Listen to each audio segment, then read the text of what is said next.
皆さんごきげんよう、上川薫です。今回お届けするニュースは、韓国のムン・ジェイン大統領の支持率が上昇しているというニュースについて取り上げていきます。今、世界中でパンデミックが問題になっているわけですが、お隣の国韓国においても同じように感染爆発というものが周期に見られ、それによって韓国は世界中の国からの入国というものを制限されるような状況になっています。ですから、世界的に見ても感染が広がっているにもかかわらず、韓国国内においては、ムン・ジェイン大統領の支持率が上昇しているというのです。一体何が起こっているのかについて今回は見ていきましょう。というわけで今回のニュースはこちら。ムン・ジェイン大統領の支持率が上昇傾向にあります。そして、同じようにして与党の支持率も上がっているので、来月行われる選挙においてかなり有利になるのではないかと見られています。一体なぜそのように支持率が上昇しているのか、関連ニュースを見ていきましょう。それではニュースをどうぞ。ムン・ジェイン大統領支持率 52.5% に上昇。2018年11月以来の高水準。韓国の世論調査会社リアルメーターが26日に発表したムン・ジェイン大統領の支持率は前週より 3.2 ポイント上昇した 52.5% で、2018年11月の第2週 53.7% 以来の高水準となった。同社の調査でムン・ジェイン大統領の支持率が 50% を上回るのは昨年8月第1週以来約7ヶ月ぶりとなる。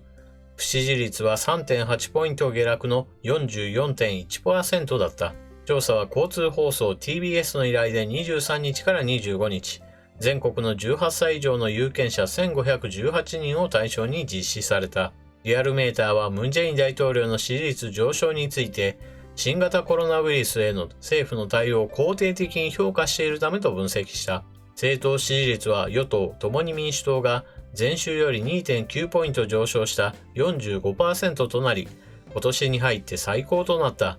野党第一党未来統合党は 3.8% 下落の 29.8% となり、共に民主党との差が 15.2 ポイントに拡大した。政府の対応が良いと国民が考えているそういった背景には、韓国政府が積極的に自分たちのやっていることは正しいのだということを主張し続けていることにもあります。その一例を少し見てみましょう。トランプ氏、韓国に検査キットの提供要請か、韓国側発表。韓国のムン・ジェイン大統領は25日、ドナルド・トランプアメリカ大統領から新型コロナウイルスの検査キットなどの提供要請を受けたと明かした。アメリカは世界最大の同国経済の再始動を目指している。韓国では一時、同ウイルスの被害が中国に次いで最大となっていたが、大規模な検査と接触者追跡の取り組みが奏功し、感染拡大が制御されつつあると見られている。ムン・ジェイン大統領は同日、首都ソウルにある検査開発企業を訪問した際、トランプ大統領から診断キットなどの検疫物資を至急提供してほしいとの要請を受けたと語った。これに先立ち、韓国大統領府の発表によると、両首脳が電話で会談した際、ムン・ジェイン氏がトランプ氏に対し、韓国からの検査器具などはアメリカ食品医薬品局 FDA の承認を要する可能性があると伝えると、トランプ氏はその日のうちに承認が得られるよう求める考えを示したという。ムン・ジェイン氏はトランプ氏に対し、国内で余剰が出れば可能な限り支援すると伝えたとされる。ただその数量や寄付なのか販売されるのかといった詳細は明らかになっていない。ホワイトハウスは、両首脳が24日に電話会談を行ったことは認めたものの、トランプ氏がこのような要請をしたかどうかには言及していない。そして、ムン・ジェイン大統領の我が国の対応が良いのだというそうした政治宣伝工作というものは世界を巻き込んで行われています。ムン・ジェイン大統領が提案した G20 首脳による初の新型コロナ関連テレビ会議、今夜開かれる。新型コロナウイルスが発生して以来初めて、これに対応するための主要20カ国地域 G20 の首脳によるテレビ会議が26日夜開かれる。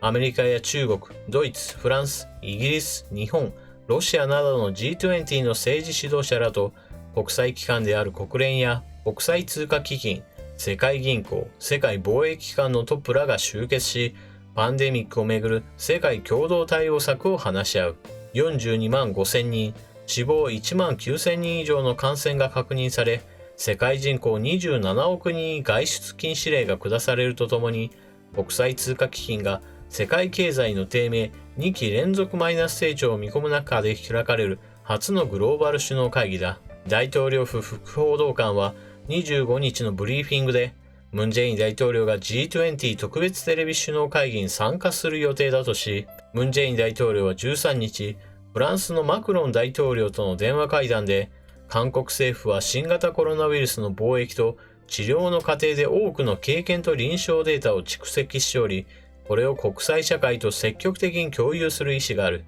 G20 レベルの特別テレビ首脳会議を開催するのも良いだろうとして、初めてテレビ会議を提案したとしている。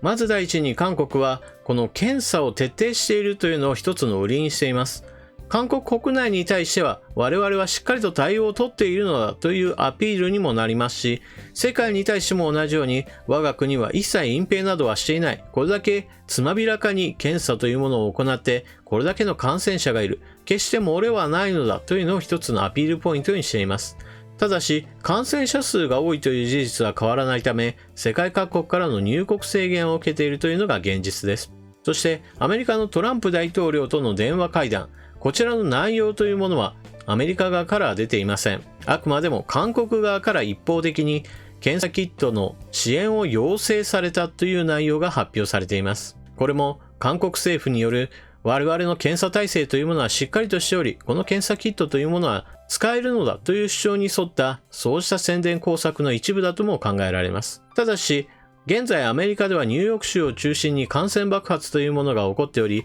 そのため検査キットというものが多ければ多いに越したことはないような状況です。ですから、トランプ大統領の側から本当にあなたたちの国の検査キットは使い物になるのかといった発言があったとしても別に不思議ではありません。トランプ大統領の発言が一体どのようにこねくり回されて、いや我が国に対する要請があったんだよというような、そうした上から目線の発表につながったかというのは、